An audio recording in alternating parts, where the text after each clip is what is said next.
እንዴት ነው ጀግናው? አሁንስ ቆይ ማን ነው ትክክለኛ መስል? አሁንም ቢሆን ሁለታችሁንም በደንብ አላቃችሁ። ይሄ ነገር የልኮ ነው ሞዴል ቸኩል አትፈርድ። ታውቃላችሁ አንድ ጊዜ ኤልሳ ህይወቴን አድነህልኛል ብላኝ ነበር። ቆይ አንተ ምንድን ነው የፈለከው? አረ ምንም። አቢሴሎም ስለ ኤልሳ ማወቅ እፈልጋለሁ አለ። እኔ ደግሞ መድረኩን አመቻቸው። ስለ ራስህ ያንተ ገዛ ያስፈልጋል እንዴ? ምን ማለት ነው? እኔ በምን ልዝናና? ኤልሲ ደግሞ አታስብ። ሴተኛ አዳሪ እንደነበርሽ፣ እንዴት ወደዚህ ስራ እንደገባሽ፣ ሲፓራ ልጅሽ በድህነት እንዴት እንደምትኖር ብቻ ብዙ ነገር እና ደግሞ የቀረ ነገር ካለ አንቺ ጨምሪለት። ከዚህ ስንወጣ አስረዳሃለሁ። አይ እንደዚህ ብሎ ነገር የለም። አዎ ሁሉንም ነገር እዚሁ እናውራ እኮ። ገመናችን ነው። እንዴት ነው ሰው ፊት ገመናችን የምናወራው? የእኛ ገመናማ ቢሆን እስካሁን ትነግሪኝ ነበር። ጉዳዩ ጦፈ ማለት ነው። በቃ መጠጥ ዛሬ ነገ ከፍላለሁ ስል እዳ ውስጥ ተዘፍቄ ቀረሁኝ። ይሁን ለአራጣ አበዳሪው ከፍላለሁ። እኔ በዚህ ነገር ውስጥ ተዘፍቄ ቀረሁ። ፈልጌው ግን አይደለም። ምናልባት ምግብ ቤት ይሄኔ ባልከስር ኖሮ እኔም ህይወቴም እንደዚህ አይነት ነገር ውስጥ አልገባም ነበር። የኔ መጨረሻ እንደዚህ አይሆንም ነበር።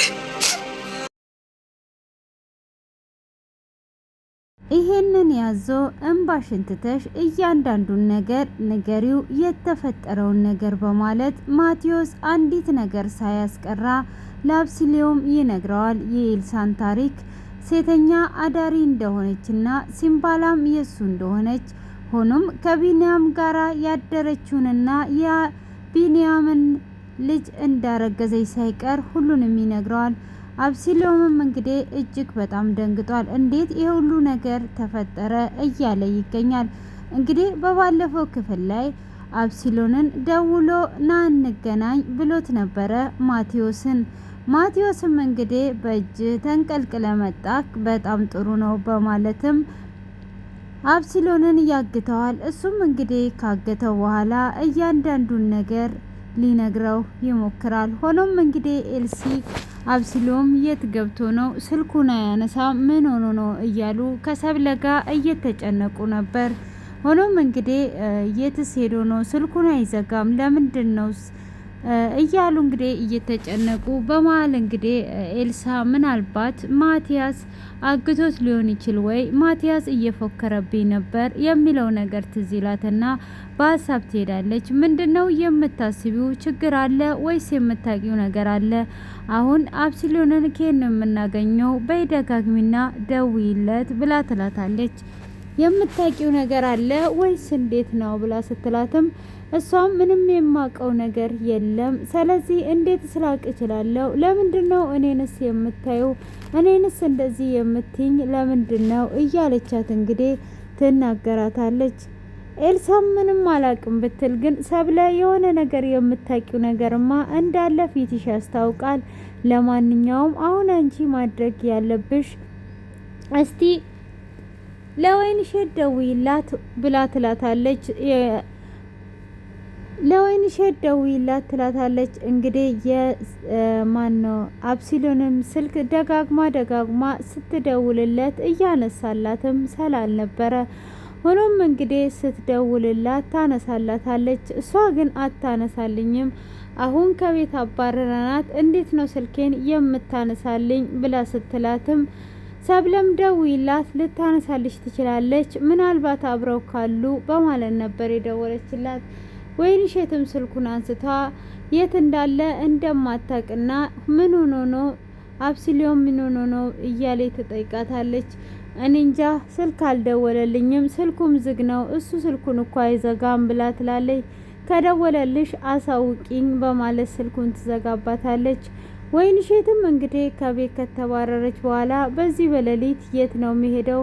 በዚህ በኩል ሌሊት ወዴት ሊሄድ የትስ እገባለሁ እያለች እንግዲህ ሰው እንኳን ከኋላ ሲመጣ ምንድነው ማን ነው እየተከታተለኝ ያለው? ዛሬ ጉዴ ፈላ።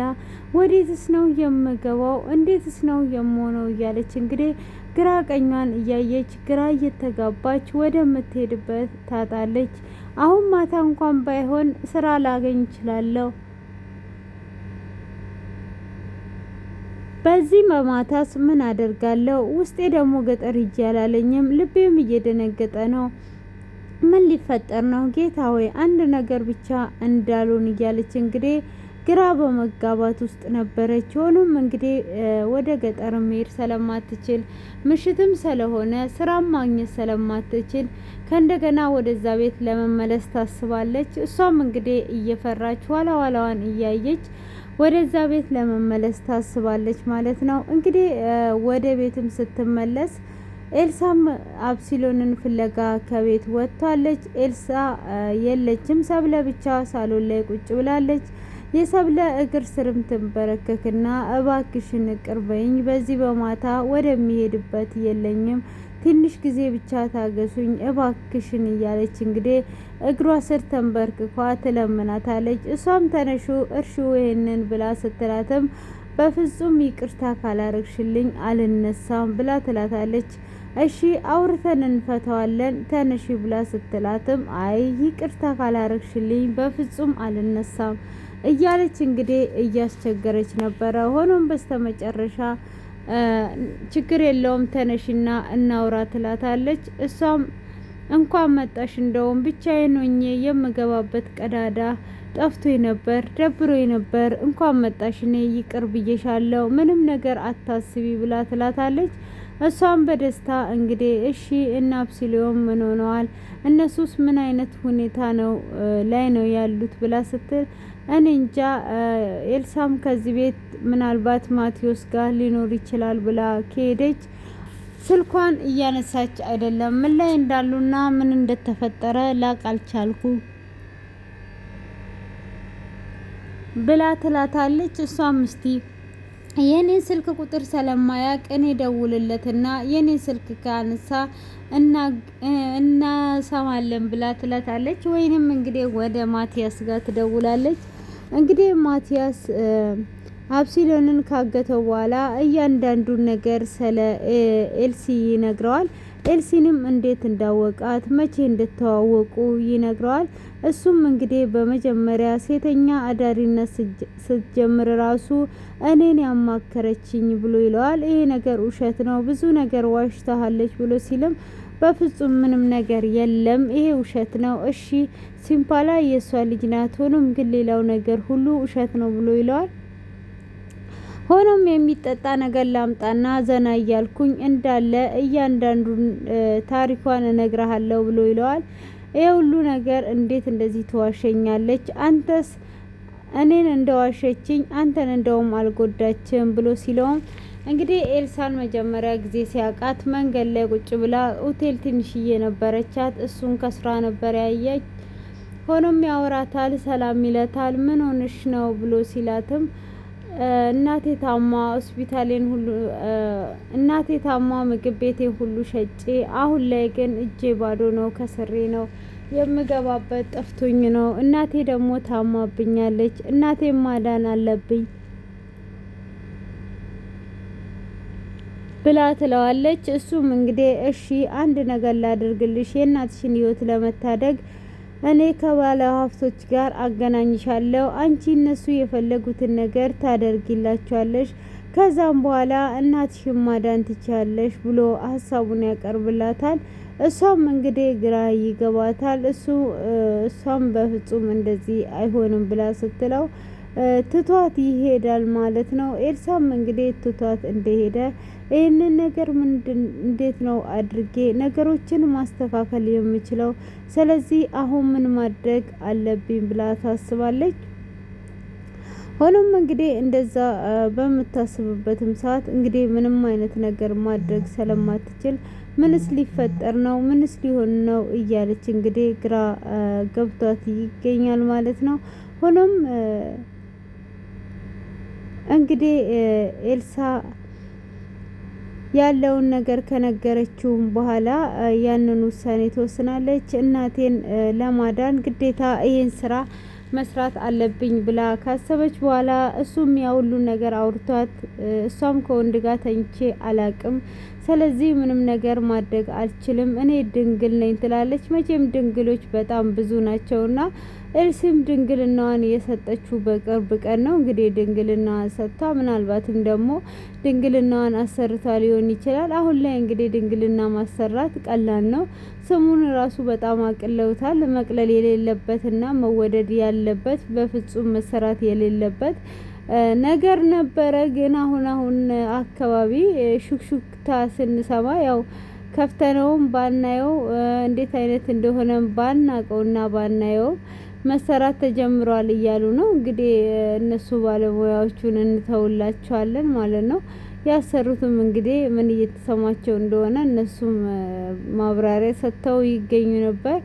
አሁንም እንግዲህ ኤልሲ ድንግል ነበርኩ እያለች ነው እና ልጁ ይረገዛል ትለዋለች። እንግዲህ ያለውን ታሪክ ይሄንን ለአብሲሎም ይነግረዋል። አብሲሎንም ይሄንን ሲሰማ ብዙ ነገር ዋሽታኛለች ብሎ ይለዋል። እንግዲህ ኤልሲን እንደዚህ ነው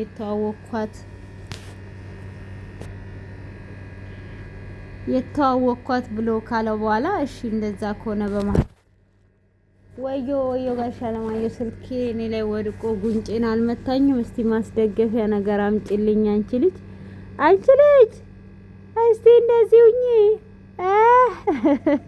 ፈታላ አርጋችሁ ብዬ ነውና እንግዲህ ኤልሳ እንዴት እንደተዋወቀችው በምን አይነት ስዕልት እንደገባችበትና ከዛን እንግዲህ እናቷን እንዳተረፈላት ይነግረዋል። ሆኖም እንግዲህ አንተም እኮ ጎዳሃት እንጂ ምንም አልጠቀምካትም፣ የጠቀምካት መስለ ግን ጎዳሃት ብሎ ሲለው እኔ በዛን ሰዓት ቢያንስ እንኳን እናቷን አትርፌላታለሁ። ስለዚህ እንግዲህ እናቷን ስላተረፍኩላት እንደውም ልታመሰግነኝ ይገባል። ሆኖም እንግዲህ እንደዛው እየሰራች ከኔ ጋርም ግንኙነት ነበራት፣ ባልና ሚስት ሆነን ነበረ። ከዛን ሲምባላ ተፈጠረች ይለዋል። እንግዲህ ሲምባላም ከተፈጠረች በኋላ እሱ ይወዳታል፣ ግን ደግሞ እሷ ስለማትወደው ነው የተለያዩት ማለት ነው።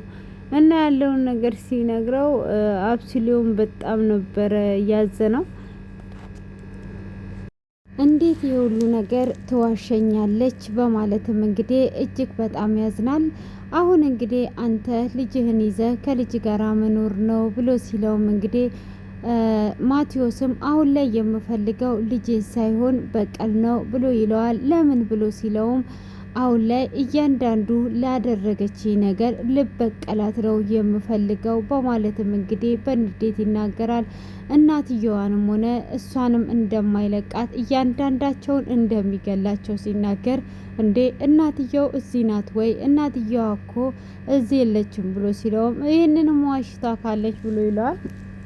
እንግዲህ ስለ እናትየውም ያለውን ነገር ይነግረዋል። እናትየውም እጅግ ምስኪንና ደሃ ሆኗ እዚህ ሀገር እንዳለች እና አንተስ ግን በምን አይነት ሁኔታ ነው ከኤልሳ ጋር የተገናኛችሁትስ ብሎ ሲለው ኤልሳ እንግዲህ የሀብታም ልጅና ቤተሰቦቿ አሜሪካ እንዳሉና እሷ ደግሞ አገሯን ወዳጅ ሆና ከሀገሯ አለመውጣት ፈልጓ እዚህ እንደቀረች ነግራው ነው እንግዲህ የተዋወቁት። እሱ የሚያውቀው እናቷ፣ አባቷ፣ የራሷ የምትላቸው ዘመዶች አሜሪካ እንዳሉ ነው እንግዲህ የነገረችውም። እናትየው እንግዲህ እዚህ እንዳለችና እንደምትረዳት ምንም የነገረችው ነገር አልነበረም። እንግዲህ ይኸውና እውነቱ ይሄንን ይመስላል ብሎ ይላል። ሆኖም እንግዲህ ወይንሼት በደወለችና ስልኩን ባነሳሳት ወይንዬ ነበረ ያላት። እሷም እንግዲህ እያለቀሰች አብሲሊዮም አለ እንዴ ብሎ ሲላት አዎ እኔ አግቻቸው ሳይሆን ግን እራሳቸው ሁለቱም ፈልገው ነው እዚህ የመጡት ብሎ ይላታል። እንግዲህ ያንን ነገር በሚላት ሰዓትም እሺ በቃ አሁን አንተ ብቻ አገናኘኝ ብላ ትለዋለች። እሱም አገናኝሻለሁ ምንም ችግር የለውም በማለት እንግዲህ ይናገራል። እንግዲህ ስልኩን ወደ ውስጥ ይዞ ከገባ በኋላ ምን ይለዋል እንግዲህ ወይንሼትም አብሲሊዮም ችግር አለ እንዴ ብላ ስጠይቅ ምንም ነገር አታስቢ፣ ለእኛ ምንም አይነት ችግር የለም፣ እናንተ ብቻ ምንም እንትን እንዳትሉ በማለት እንግዲህ ያስተላልፋል ማለት ነው።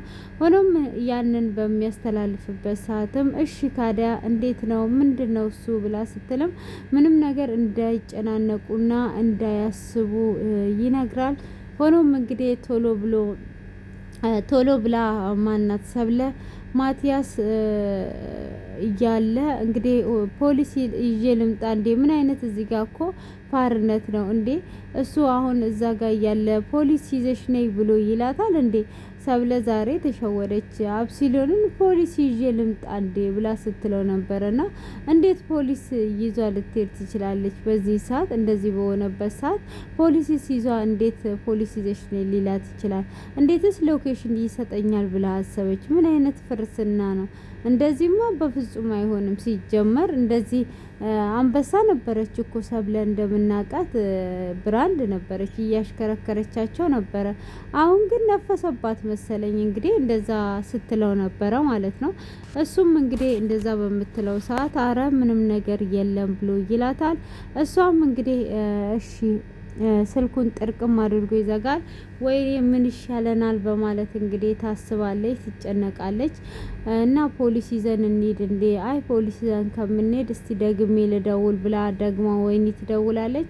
ወይንዬ ይላታል። ምን ላደርግልሽ ብሎ ሲላትም አንቺ የፈለግሽውን ነገር አደርጋለሁ እያለት ነው።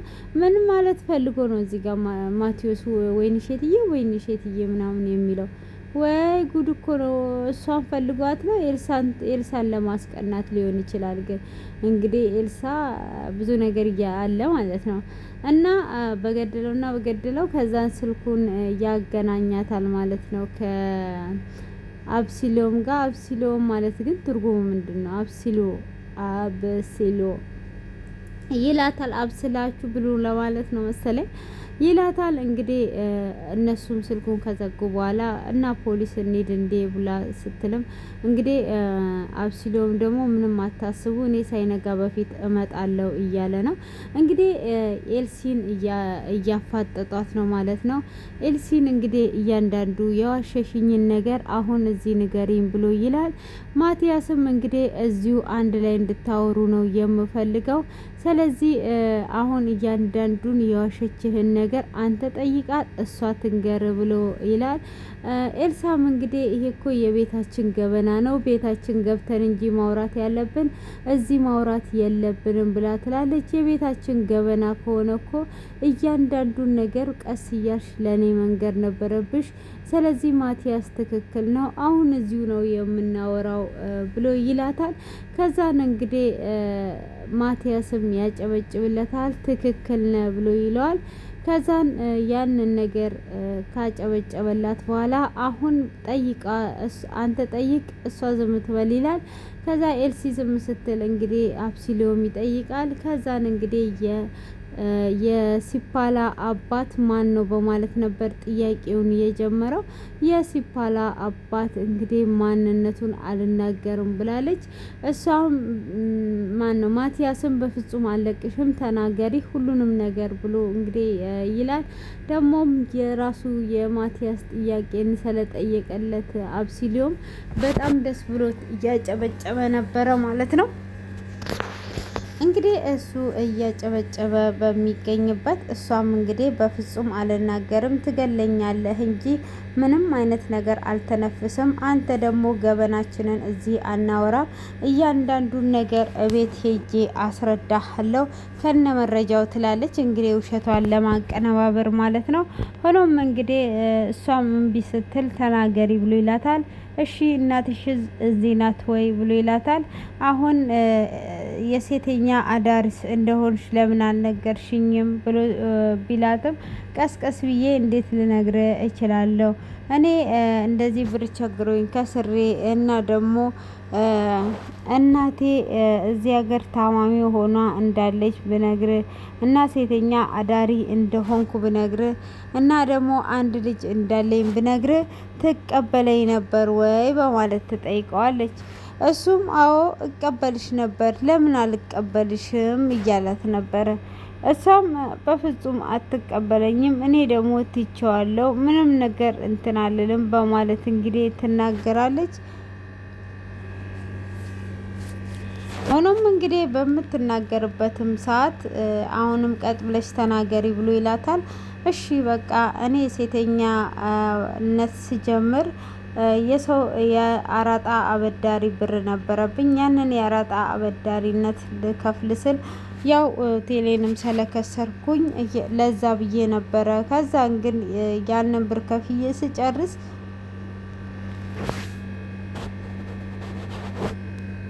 ዛሬ ነገ እያልኩኝ ሳልከፍል እንደዚህ ሆንኩኝ እያለች እንግዲህ ትናገራለች ማለት ነው። ሆኖም እንግዲህ እንደዛ በምትናገርበትም ሰዓት ምንድን ነው እየተፈጠረ ያለው? ምን ሊከሰት ነው? ምን ሊሆን ነው? እያለች እንግዲህ እንደዚህ አይነቱን ነገር እንዴት አድርጌ ላስቆም እችላለሁ? እያለች በልቧ እና እንግዲህ ለዛ ነው እያለች እያለቀሰች ትነግራለች። ማቲያስ ደግሞ አታልቅሺ፣ ይሄ ያዞን ባሽን ዝም ብለሽ አትደፈቂ ነው አታደፍራርቂ ይላታል።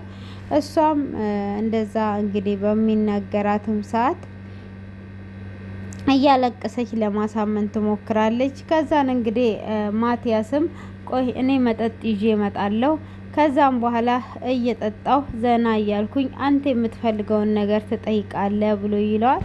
ሆኖም እንግዲህ በዛኑ ሰዓት ኤልሳ ይቅርታ አድርግልኝ፣ ሁሉንም ነገር አስረዳሃለሁ፣ ግን አንድ ሀሳብ አለኝ ብላ ትለዋለች። ምንድነው ሀሳብ ያለሽ ብሎ ይላታል። እሷም የሆነች ስለት ይዤ መጥቻለሁ ማቲያስን ልጎዳው፣ ከዛን በዚች ስለት ጎድተነው ተያይዘን እንወጣለን ብላ ትላለች። እሱም እንግዲህ እሺ ብሎ በሀሳቡ ይስማማል። አንተም ወደ እኔ ተጠጋና ትፈታና ስለቱን ትወስዳለህ ትለዋለች። እሱም እንግዲህ እሺ ብሎ ስለቱን ለመውሰድ ይስማማል ማለት ነው። እንግዲህ ስለቱን ወስዶ ሊወጋው ነው ማለት ነው። እና በመቀጠል እንግዲህ ይመጣና ወደ ጥያቄው ይገባል ማለት ነው። እንግዲህ ይሄ የሴተኛ ዳሪነቱን በምክንያት በማልቀስ ታሳምነዋለች። ሆኖም እንግዲህ እኔ መጀመሪያ አንተን ሳገኘ ትክክለኛ ባል እንደምትሆንና ከዚህ ህይወት እንደምወጣና ነገሮችን እንደማስተካከል አምኜ ነበር ይህንን ወደ አንተ ህይወት ውስጥ የገባሁት ብላ ትለዋለች። እንደዛ ከሆነ ካዲያ ለምን አልነገርሽኝም? ለምን ዝም አልሽ? ብሎ ይላታል። እሷም እነግርሃለሁ ብዬ ነው ብላ እንግዲህ እያንዳንዱን ነገር ታስረዳዋለች ማለት ነው። እንግዲህ ማቲያስም መልሽ ይላታል። እሷም እሺ ካዳ ከቢኒያም ጋር ያ ሁሉ እተዋለው ብለሽ ገብተሽ ነበረ እና ለምን እንደውም ካዳ ከጓደኛው ጋር አደርሽ? ከጓደኛው ጋር እንዴት ማገጥሽበት? ብሎ ይላታል። እሷም እንግዲህ እዛ ቦታ ይቅርታም ብትጠይቅም እውነት ነው ከጓደኛው ጋር ነው የማገጠችው። እንግዲህ እንደምናስታውሰው ከቢኒያም አርግዛ ነበር ማለት ነው እና የቢኒያምን ጽንስ ደግሞ አስወርጃለሁ ብለው ነበረ።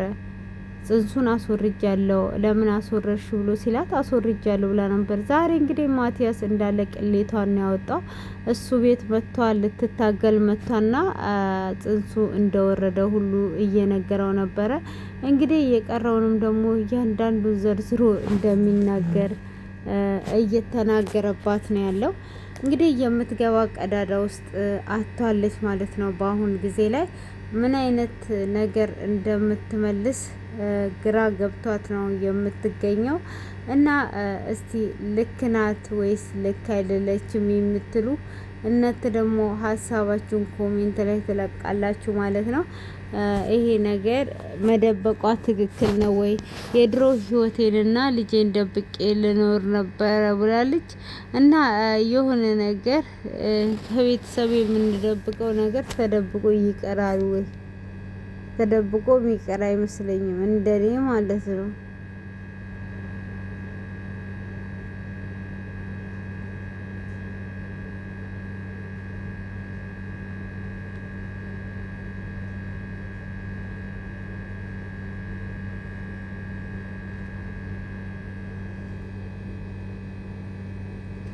እና ውድ የሴና ቤተሰቦች እስከዚህን ሰዓት በትዕግስት ስለተከታተላችሁኝ አመሰግናለሁ። ሰብስክራይብ እና ላይክ አድርጉ። እንግዲህ ማቲያስ በስተመጨረሻ ሊወጋ ነው ማለት ነው። ወይንሸትም ደግሞ እናቷ አርፋለች ማለት ነው።